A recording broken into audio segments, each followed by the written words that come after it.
for that wonderful favor. Budget and funding.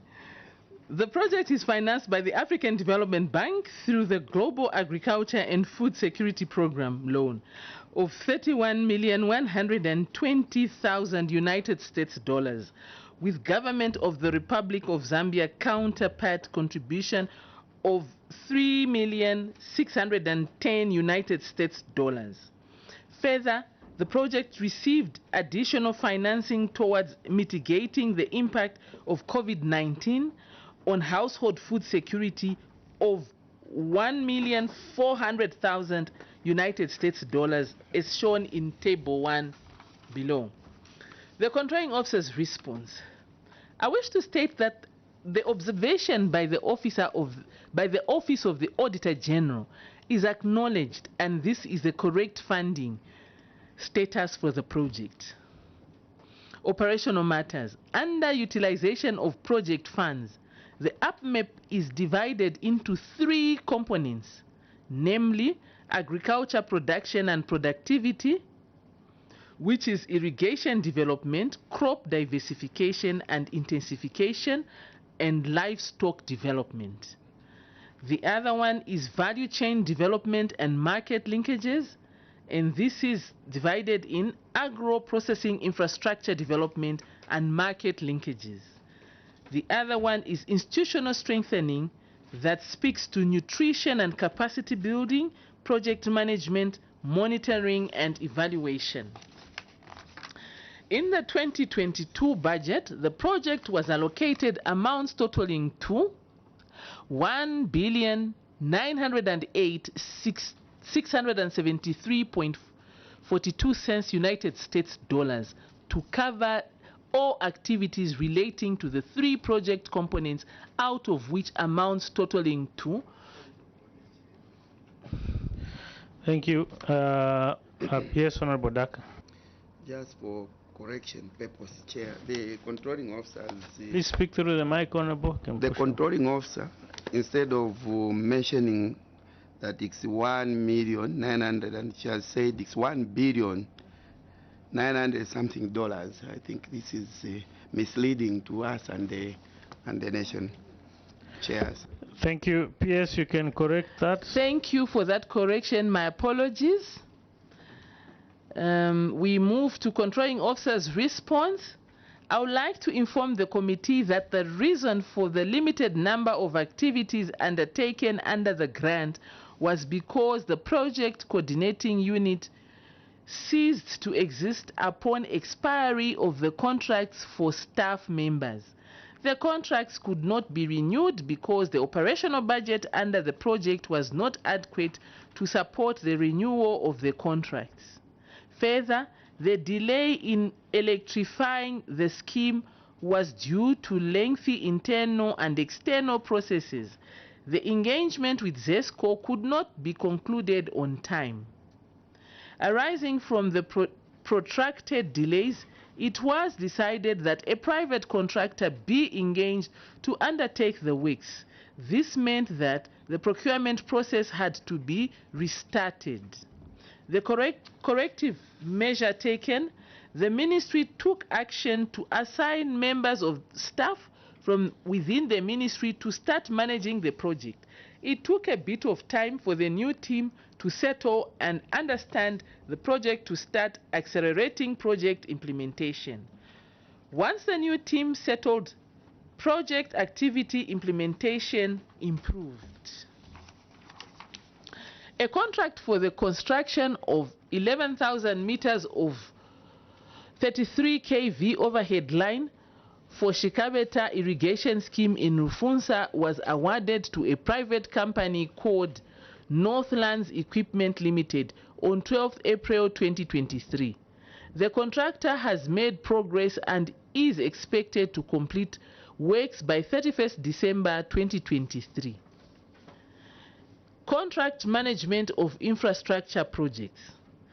According to the protocol of agreement and the project appraisal report, the project, in order to achieve its overall objective, was to construct irrigation schemes and milling plants in areas where the project was implemented. the following were observed: failure to connect the 136-hectare irrigation scheme center pivot to electricity Shikabeta irrigation scheme. On 7 September 2019, the Agricultural Productivity and Market Enhancement Project, APMEP, signed a contract with the African Brothers Corporation for the construction, supply, installation, testing, and commissioning of the Shikabeta irrigation scheme in Rufunsa district at a contract sum of $1,299,580,000 United States dollars, with a completion period of 8 months. As at 31st December 2022, the full contract amount had been paid to the contractor. However, the scheme was not fully operational as power had not been installed. Consequently, the intended beneficiaries could not benefit from the scheme contrary to the project objective. The response from the controlling officer is as follows. I would like to inform the committee that the delay in electrifying the scheme was due to lengthy internal and external processes. The engagement with ZESCO could not be concluded on time. Arising from the protracted delays, it was decided that a private contractor be engaged to undertake the works. This meant that the procurement process had to be restarted. The corrective action taken: a contract for the construction of 11,000 meters of 33 kV overhead line for Shikabeta irrigation scheme in Rufunsa was awarded to a private company called Northlands. Sorry, PS, is it the reputation or? Looks like. No, it's not. It's not. Okay, it's corrective action. Okay, you can proceed. Thank you, Chair. A contract for the construction of the 11,000 meters of 33 kV overhead line for Shikabeta irrigation scheme in Rufunsa was awarded to a private company called Northlands Equipment Limited on 12 April 2023. The contractor has made progress and is expected to complete works by 31st December 2023, as shown in Appendix 2. Failure to operationalize the Cassava milling plant, Mukando site in Chitambo district. On 13 June 2018, the Agricultural Productivity and Market Enhancement Project, APMEP, signed a contract with Hyo Sheng Construction Limited for the construction, supply, installation, and commissioning of the Cassava milling plant at Mukando site in Chitambo district at a contract sum of $2,428,175,000 United States dollars, with a completion period of 6 months. As at 31st December 2022, amounts totaling to $2,428,175 had been paid to the contractor. Although the contractor had handed over the 30 tons per day capacity Cassava milling plant to the ministry, on 15 September 2021, the plant had not been operationalized as at 31st July 2023. The controlling officer's response: the operationalization of the Cassava milling plant at Chitambo has been hampered by lack of startup funds for workers, salaries, purchase of raw materials, and installation of ICT equipment, among others. The initial plan was to provide the startup's capital from APMEP under the COVID-19 component of the project, and as agreed with ADB Country Office in the 2022 Annual Work Plan and Budget. However, later in May 2023, even after the agreement had been signed between the Ministry and Chitambo Milling Company to facilitate the transfer of the funds, the donor, who are the Global Agriculture and Food Security Program, communicated to African Development Bank that provision of startups capital to Chitambo could not be supported under APMEP as the expenditure was ineligible. The corrective action: the ministry engaged the Industrial Development Corporation, who are the co-owners of the milling plant, to source for funds internally so that the plant could be operationalized.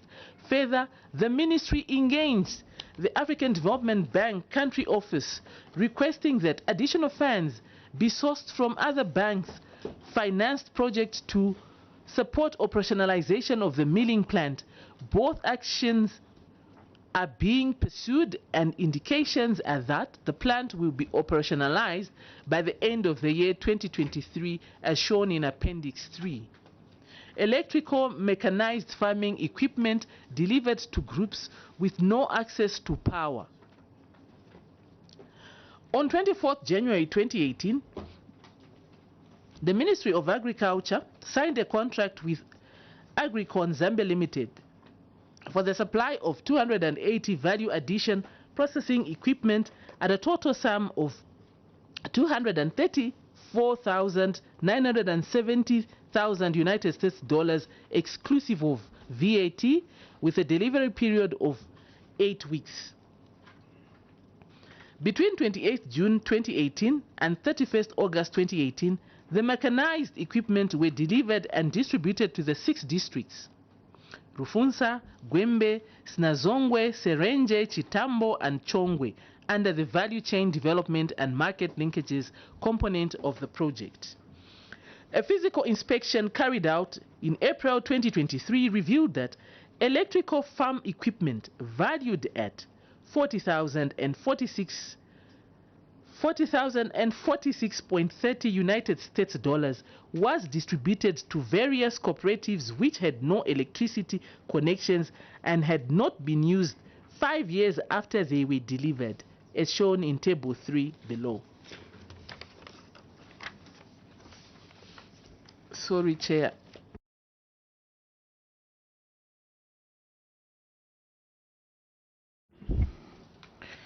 PS, as you take your water, honorable colleagues, I will allow that we break for 5 minutes for PS also to just rest. So immunity is lifted. PS, we can break for 5 minutes and come back, then we conclude. Thank you, Honorable Chair. Thank you so much.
Parliament TV, bringing Parliament closer to you.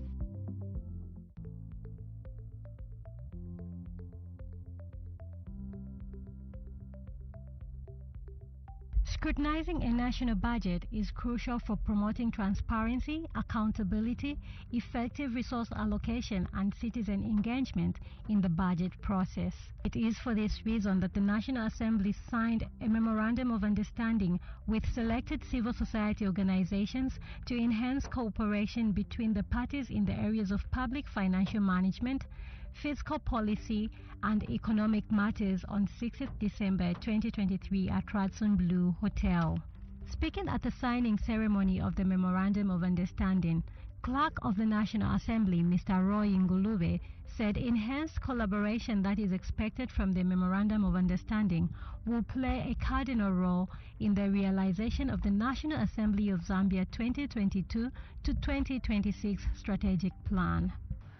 The National Assembly of Zambia is implementing its strategic plan for the period 2022 to 2026, which is anchored on 3 strategic pillars.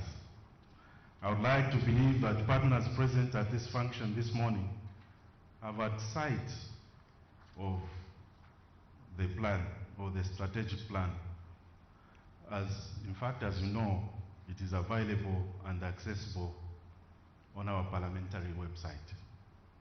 2 of the pillars in the strategic plan concern themselves with parliamentary functions and public participation in the work of the National Assembly. Under each pillar are strategic objectives and corresponding strategies. A common strategy under each objective in the 2 pillars is the strengthening of partnerships with local and international organizations in parliamentary work aimed at knowledge sharing and improvement. Mr. Ngulube noted that parliamentary committees need technical support to effectively scrutinize budget estimates. The National Assembly of Zambia is actively engaged in reforming, as you have already known, because we have been meeting a couple of times in the last few months, is engaged in reforming the budget approval process. And one key feature of the reform will be reference or referring of budget estimates to parliamentary oversight committees. Parliamentary committees will need technical support to effectively scrutinize in detail the budget estimates. My expectation is that this MOU will enable partners present here and party to the MOU to closely work with the Parliamentary Budget Office, the Committee Department, Research Department, and other departments under my office in supporting committees as they interrogate the budget estimates.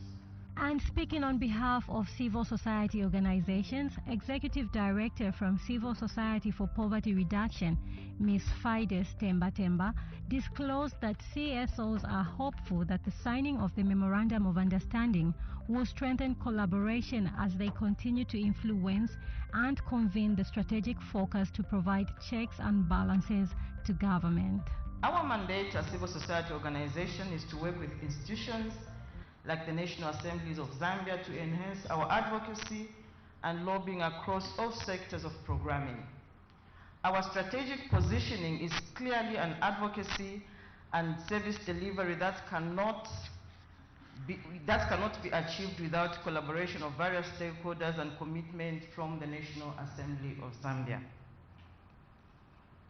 As CSOs working with National Assembly of Zambia, we've played a very key role in institutionalizing and coordinating CSO parliamentary relations by advocating for systematic and consistent representation and participation in various committees, also setting up policy orientation relations with relevant line ministries such as Ministry of Finance, Agriculture, Health, Education, Ministry of Community Development and Services, and also many more ministries.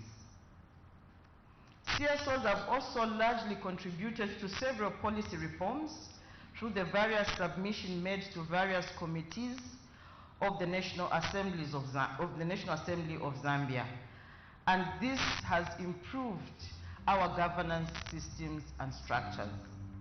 And speaking at the same event, Director Parliamentary Budget Office, Mr. Misael Fitzgerald Kateshi, said the Memorandum of Understanding will enhance cooperation between the parties in financial management areas, fiscal policies and economic matters in general. The anticipated benefits include both financial and non-financial resources to carry out joint activities. I wish to report that this cooperation has already begun to bear fruit. We've already had joint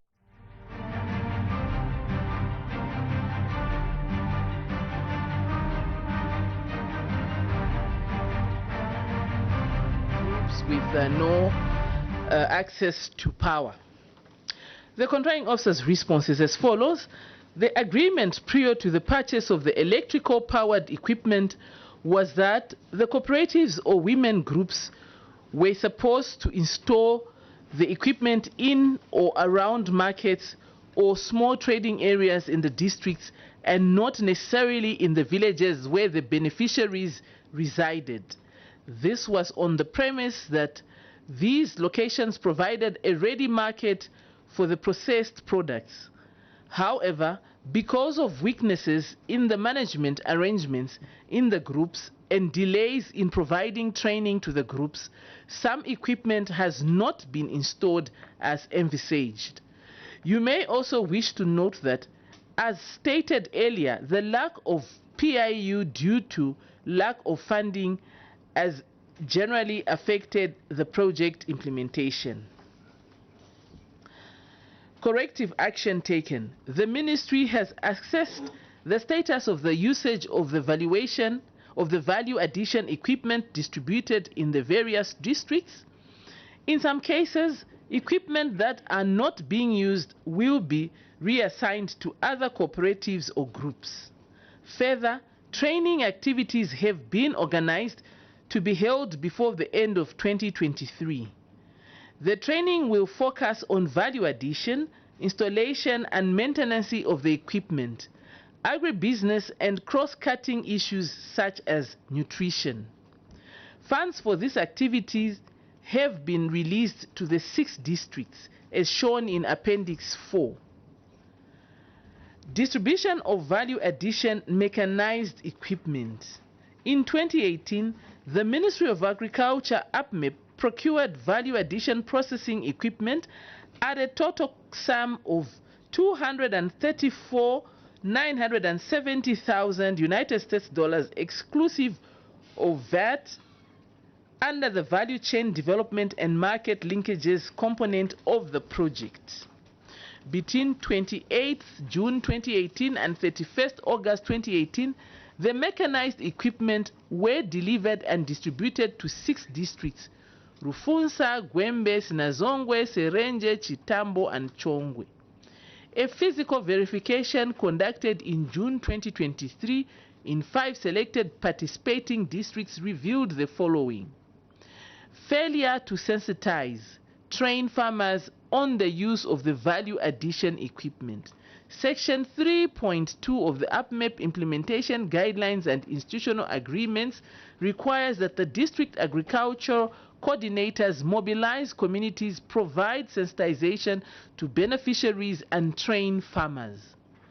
Contrary to the guidelines, the district agricultural coordinators office did not sensitize or train the beneficiary farmers in the use of the value addition equipment 5 years after delivery. As a result, the equipment was not being utilized by the beneficiaries. The controlling officer's response: the training of farmers to utilize the value addition equipment is highly technical and requires the supplier of the equipment to provide the training, including installation. Unfortunately, the contract for the supplier did not include training on installation and maintenance. In some cases, technicians under the district agriculture offices have supported the groups to install and operate the equipment. The ministry, through the district offices, is working on providing support on the installation and maintenance of the equipment in all the districts. The corrective action taken. Training activities have been organized to be held before the end of 2023. The training will focus on value addition, installation and maintenance of the equipment, agribusiness and cross-cutting issues such as nutrition.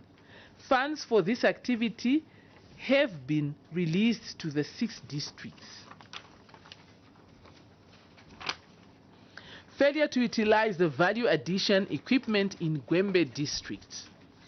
The district had 135 registered cooperatives with an average membership of 30 members of the 135 cooperatives.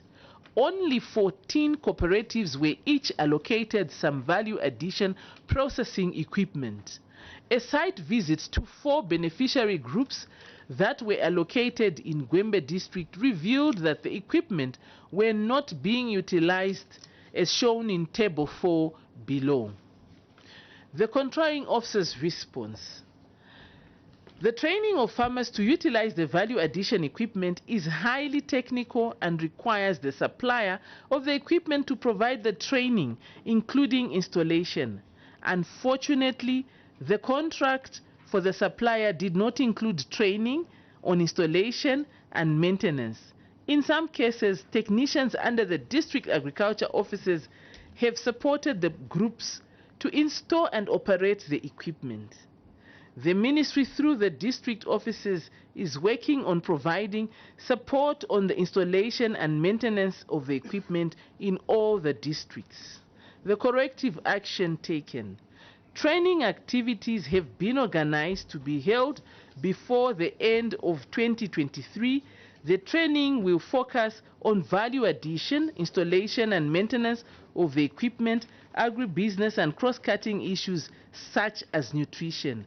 Funds for this activity have been released to the 6 districts. Accounting irregularities. Unsupported payments.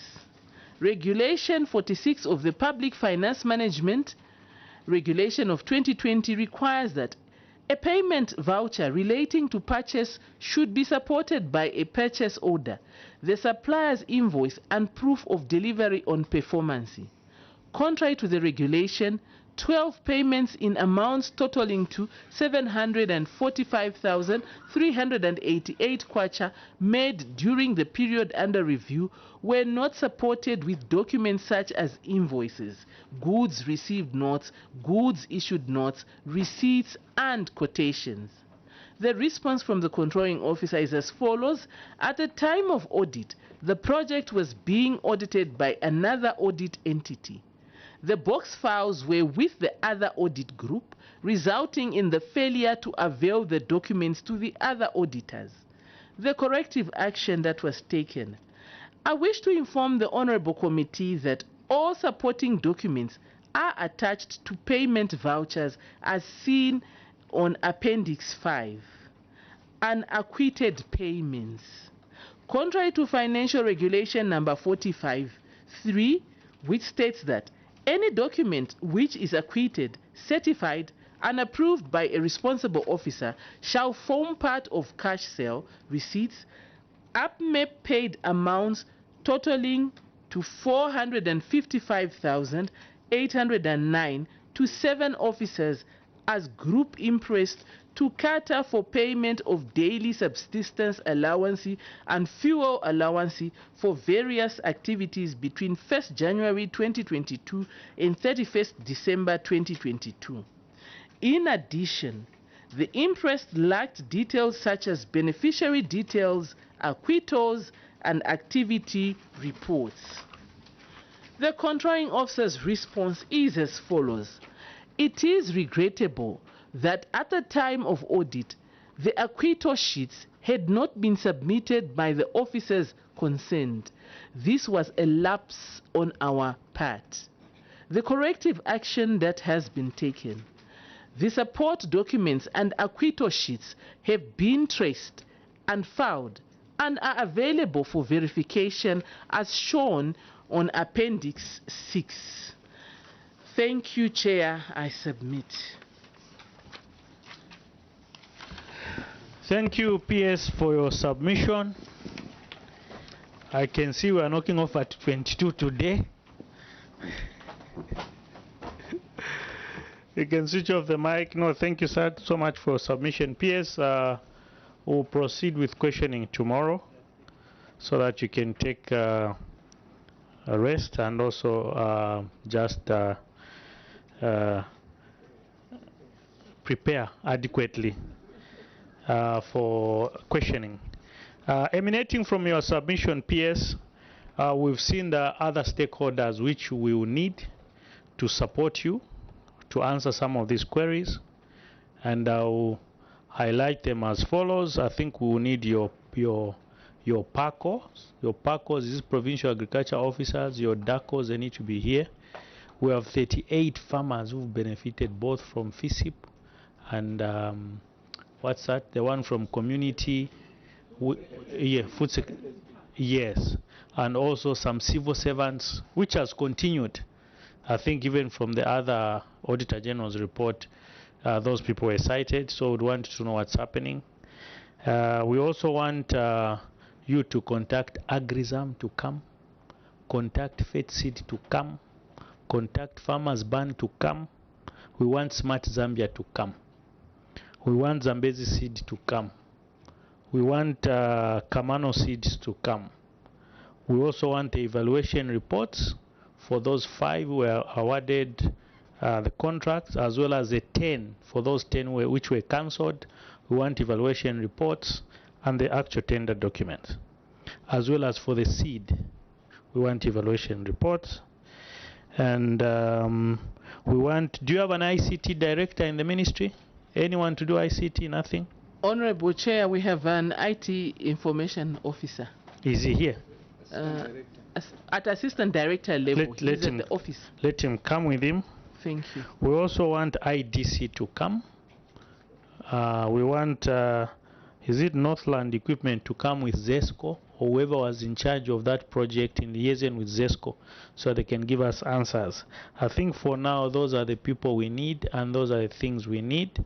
And as we proceed tomorrow morning, we'll start with payroll issues and those other issues. I think that paragraph, so that you can take maybe today, if it's possible, to communicate, and tomorrow early hours to communicate to those people who need to come. So in the morning session, we'll start with payroll related issues so that we can give them time, those who are in Lusaka, to come before this committee.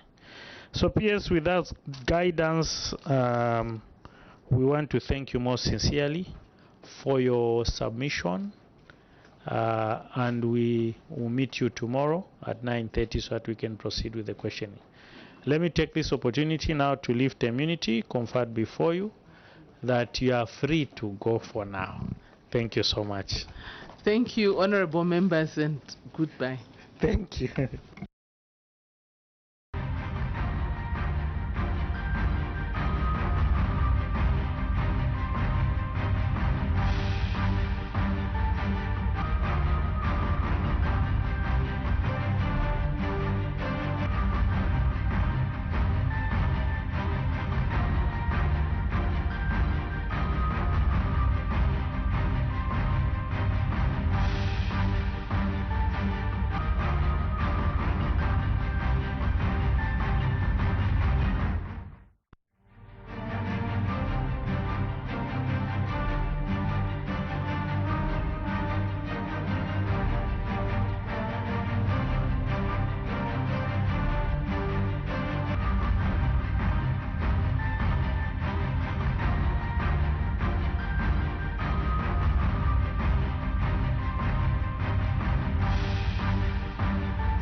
Parliament TV, bringing Parliament closer to you.